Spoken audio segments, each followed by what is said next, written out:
چنانچہ انسان کے جسم میں 12 اعضاء ہیں جو گناہ کرتے ہیں. 2 ہاتھ، 2 پاؤں، 4 ہو گئے، 2 آنکھیں اور 2 کان.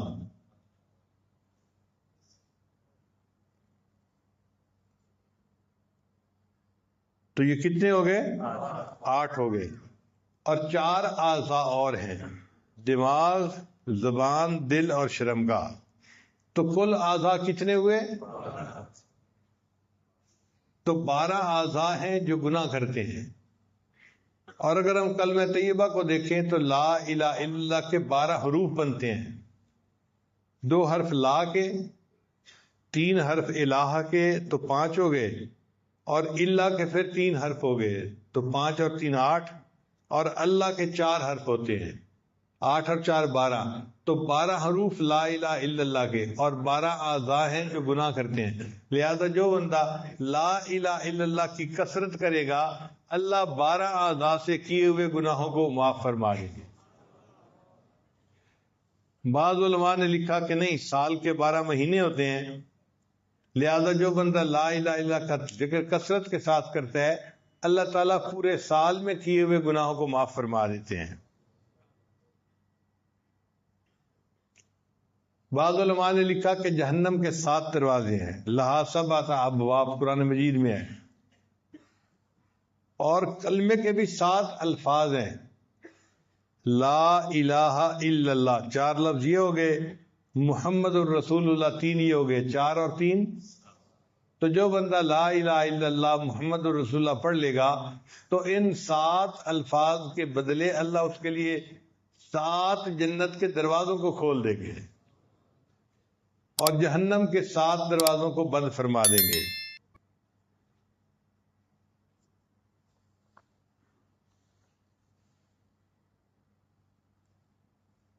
اس کلمے کے 2 حصے ہیں.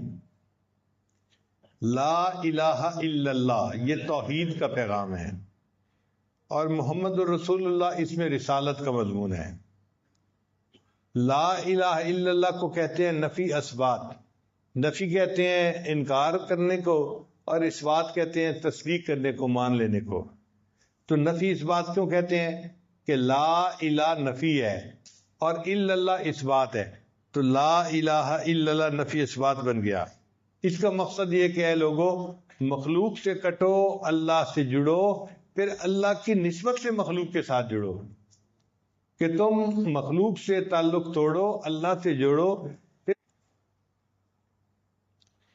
چنانچہ اللہ رب العزت ارحم الراحمین ہے، بہت رحمت فرمانے والے ہیں.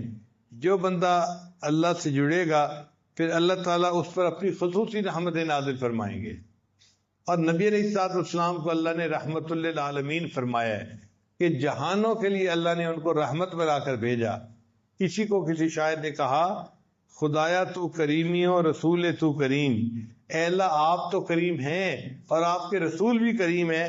صد شکر کے ہستیم میانے 2 کریم. اللہ کا شکر ہے کہ میرا معاملہ 2 کریموں کے درمیان ہے. ہم محبوب صلی اللہ علیہ وسلم بھی کریم اور اللہ تعالیٰ بھی کریم، لہذا یہ دونوں کریم جو ہیں قیامت کے دن میرے اوپر مہربانی فرمائیں گے اور مجھے جہنم کے عذاب سے بچا لیں گے اور میرے لیے جنت میں جانے کا راستہ ہموار فرما دیں گے. علماء نے لکھا ہے کہ جب انسان نکاح کرتے ہیں نا تو یہ ایجاب و قبول ہو جاتا ہے، تو پھر بندہ اپنی دلہن کو اپنے گھر لے کے آتا ہے. یہ دستور ہے. ایمان جو ہے نا یہ بھی ایجاب و قبول کی مانند ہے کہ بندہ اللہ کو اپنا رب مان لیتا ہے اور بندے اور اللہ کے درمیان ایک رشتہ جڑ جاتا ہے. اب چونکہ یہ ایمان انسان نے حاصل کر لیا تو اللہ اپنے بندے کو اپنے گھر جنت میں لے کر جائیں گے اور کلمے کی وجہ سے اس کو جنت عطا فرما دیں گے.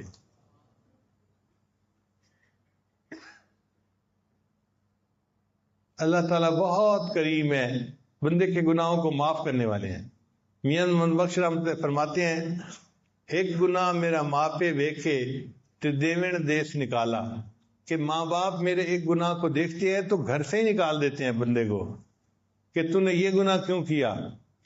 ایک گناہ میرا ماں پہ ویکھن تے دیوین دیس نکالا، تے لکھ گناہ میرا اللہ ویکھے تے وہ پردے پاون والا، اور لاکھ گناہ میرا اللہ دیکھتا ہے اور اللہ بندے کے گناہوں پہ پھر پردے ڈال دیتا ہے۔ وہ کتنا کریم پروردگار ہے۔ یہ ویکھاں اپنے عملاں والے تے کچھ نہیں میرے پلے، یہ ویکھاں اپنے عملاں والے تے کچھ نہیں میرے پلے، یہ ویکھاں تیری رحمت والے تے بلے بلے بلے۔ اے اللہ اگر آپ کی رحمت کی طرف دیکھیں تو پھر اس رحمت کا تو کوئی کنارہ ہی نہیں، اس رحمت کا تو کوئی ٹھکانہ ہی نہیں، اور قیامت کے دن اللہ اپنی بھرپور رحمت کا اظہار فرمائیں گے۔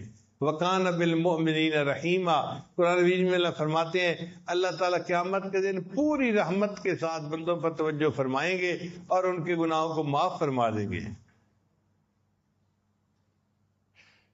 اس لیے ایک بزرگ فرماتے تھے مولا جتنی بڑی تیری ذات اتنی بڑی میری آس، مولا جتنی بڑی تیری ذات اتنی بڑی میری امید بھی تو اس سے اتنی ہی بڑی ہے کہ تم مہربانی فرما دے گا اور گناہوں کو معاف فرما دے گا۔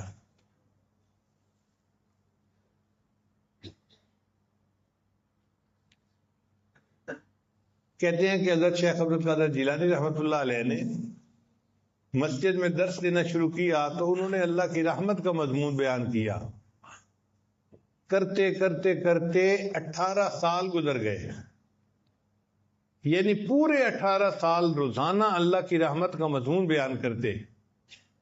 پھر ایک دن ان کو خیال آیا کہ میں لوگوں کو ذرا اللہ کے جلال کے بارے میں ہی بتاؤں تاکہ کچھ خوف بھی ان کے دل میں پیدا ہو۔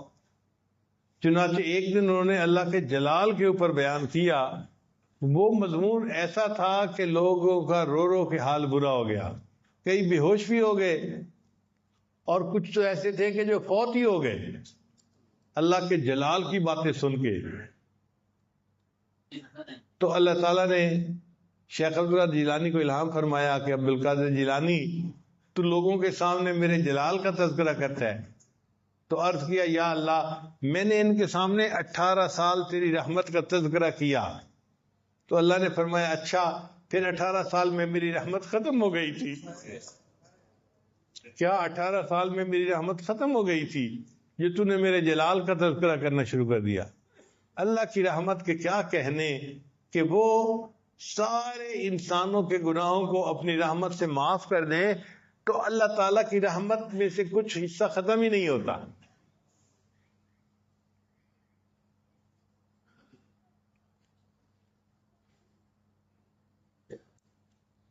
نبی علیہ السلام نے قیلولہ فرمایا، قیلولہ کہتے ہیں دوپہر کے وقت جو تھوڑی دیر کے لیے انسان لیٹتا ہے، تو قیلولہ فرمانے کے بعد نبی صاحب اٹھ کر بیٹھ گئے تو قبیلہ بنو غفار کے سردار تھے، ان کا نام تھا ابو ذر غفاری، وہ نبی علیہ السلام کی زیارت کے لیے آئے، تو نبی علیہ السلام نے فرمایا ابو ذر میرے پاس جبریل علیہ السلام آئے تھے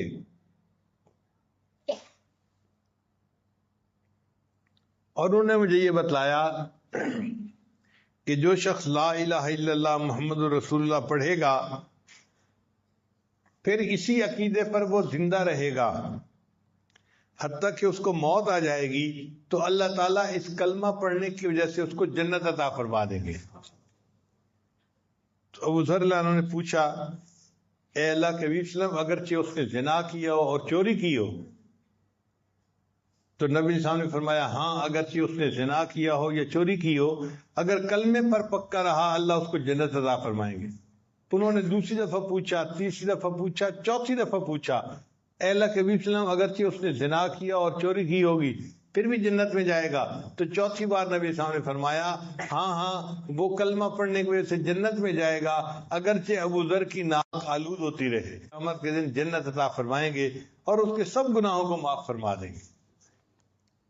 شاہ اسماعیل شہید رحمۃ اللہ علیہ نے تقویۃ الایمان میں لکھا ہے دنیا میں بڑے بڑے گناہگار گزرے ہیں، مثلاً فرعون، حامان، نمرود اور شیطان۔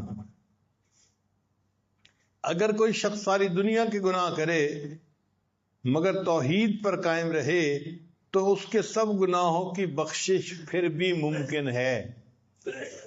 کوئی بندہ ساری دنیا کے گناہ کر بیٹھے مگر توحید کے اوپر پکا رہے کہ اللہ کے ساتھ کسی کو شریک نہ کرتا ہو، تو اللہ اس کے اتنے گناہوں کو بھی معاف فرما دیں گے۔ حضرت مجدد ثانی رحمۃ اللہ اپنے مکتوبات پہ لکھتے ہیں، اگر ایک دفعہ کلمہ پڑھنے پر اللہ تعالیٰ تمام عالم کے گناہوں کو معاف کر دیں تو بھی گنجائش رکھتا ہے۔ ایک دفعہ کلمہ پڑھنے پر، یعنی اگر کسی بندے نے ایک دفعہ کلمہ پڑھا لا الہ الا اللہ محمد الرسول اللہ، تو ایک دفعہ کلمہ پڑھنے پر اللہ تعالیٰ ساری مخلوق کے سب گناہوں کو معاف کر دیں تو بھی گنجائش رکھتا ہے۔ آپ سوچئے یہ کلمہ اللہ کے ہاں کتنا پسندیدہ ہے۔ ایک دفعہ کلمہ پڑھنے پر اگر اللہ تعالیٰ چاہیں تو ساری مخلوق کے سارے گناہوں کو معاف فرما سکتے ہیں۔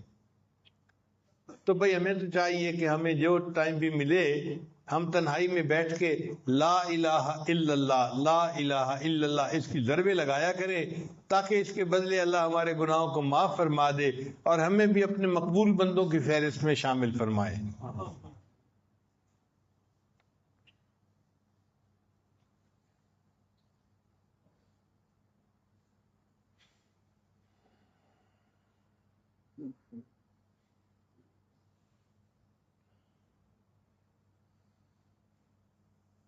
بناؤں گا اپنے نفس سرکش تو اب تو یارب غلام تیرا، میں چھوڑ کر کاروبار سارے کروں گا ہر وقت کام تیرا۔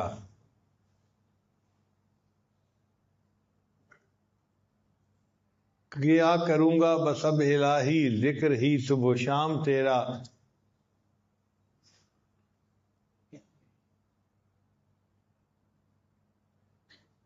کوئی رہے گا نہ ذکر لب پر، رہے گا ہر وقت ہی نام تیرا۔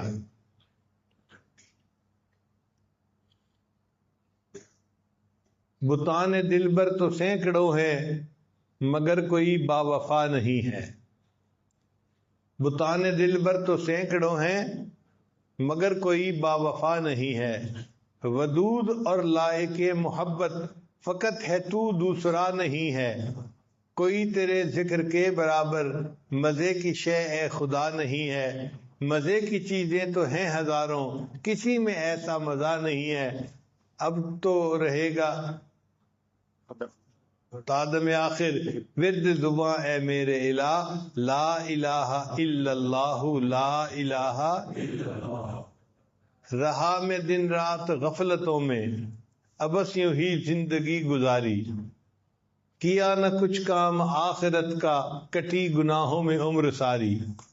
بہت دنوں میں نے سرکشی کی مگر ہے اب سخت شرم ساری۔ میں سر جھکاتا ہوں میرے مولا میں توبہ کرتا ہوں میرے باری۔ کروں گا ہر وقت ہے میرے باری اللہ اللہ اللہ اللہ۔ تو انسان ہر وقت لا الہ الا اللہ کا ذکر کرتا رہے تاکہ اللہ رب العزت راضی ہو جائیں اور اللہ ہمارے سب گناہوں کو معاف فرما دے۔ دعا ہے اس محفل کے ختم ہونے سے پہلے اللہ ہم پر رحمت کی ایک نظر فرما دے اور جتنے ہمارے گناہ ہیں اللہ سب کو معاف فرما دے بلکہ سب کو نیکیوں میں تبدیل فرما دے۔ اللہ کے لیے یہ کام کوئی مشکل نہیں۔